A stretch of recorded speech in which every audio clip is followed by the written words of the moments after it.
I think, a lot of it is believing in yourself and believing what you're capable of. When you're trying to become successful, it's going to be a rough ride. There's no doubt about that. There's going to be so many people to doubt you and tell you things are impossible and things can't be done because it's never been done before. They're going to look at you and tell you it's too hard to do or you don't have the right skill set to do that just because they don't think you can do it. When what you're going to need to do is get their name and have it written down and exactly what they said, so one day you can give them a note showing that they didn't believe in you when you thought it was impossible, and you turn around and show them that you made it possible because of your hard work, your commitment, and your drive just really rubs it in their face.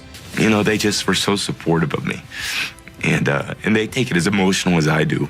Because they thought you couldn't do it just because they hadn't seen it done before. That doesn't mean it's impossible. They're the type of people that wishes they could do things and then they just don't. They're the ones that talk the talk but don't walk the walk. When they deny you, you should be able to take that and let it push you further and drive you more because you want to prove them wrong. You want to make sure that they remember telling you that they didn't think that you could do it and making you feel bad, but in actuality, they're the reason why you achieved your goals and why you achieved their dreams, just so that you could tell them they were wrong and legitimately be right, instead of them telling you you were wrong and not even knowing that they were anywhere close to being right. They were completely and utterly wrong because they didn't know how driven you would be and how great your work ethic is. I got my opportunity when incumbent starter Drew Bledsoe got injured my second year.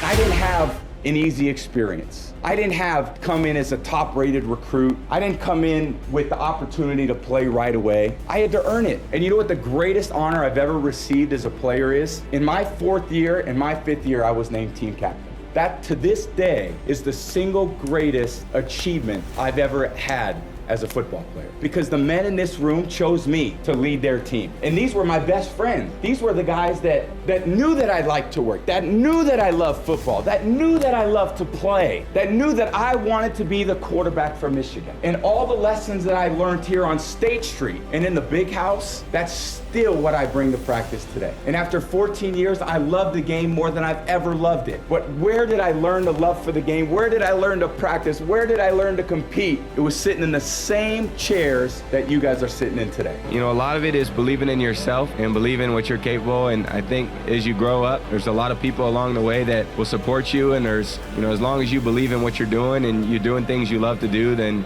I ended up getting a chance to play. I think it was the fourth or fifth game of the year. And it was the first time I had ever stepped field at Michigan Stadium. There were a lot of people watching. We had a big lead and they already removed a lot of the starters and they put me in. And it was the start of the fourth quarter. And they gave me a pass play. The coaches called it in and I dropped back and I threw the pass. And I thought it was going to be a great pass. But I kind of made up my mind before where I wanted the pass to go before I had actually read the play out. So I threw it. The middle linebacker caught the pass, intercepted it, and ran it back about 45 yards for a touchdown. So my first ever career pass in college went the other way, a pick six. And after that, I was thinking, oh my God, I'm never going to get a chance to play again. And I took that hard lesson that I learned that day and I tried to use it to improve myself, to improve that I was going to be ready when I got my next opportunity. And in my third year, I fought really hard to try to become the starter, but I didn't. And fortunately, our team went on and we went undefeated in college. We were 12-0. Embraced everything that, really when BA got here last year, there was a lot of great things that were happening and a lot of great young players. And, I just loved, made the decision and, love coming to work every day with this group of guys. And it worked really hard to get to this point. And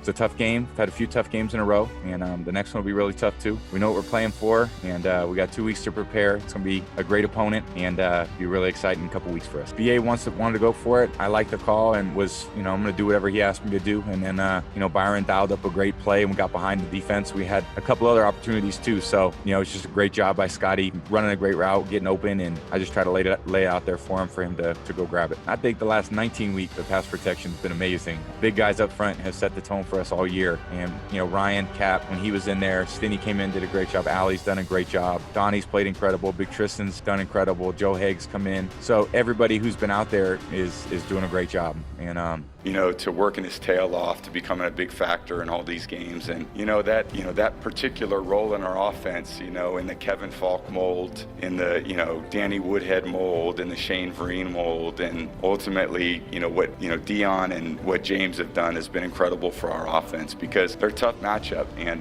not only can they run, and not only can they catch, but they pass protect too. And there's a lot of toughness, and they're so well coached by Ivan Fears, who's a great coach for our team, and he gets those guys so ready every week. And, it's just a great performance by him when we needed it the most on the biggest stage, and he really came through for us. I'm a pretty emotional guy, so that's and for the most part during the game, it's channeled toward, the emotion of the game and bringing my enthusiasm and energy for our team.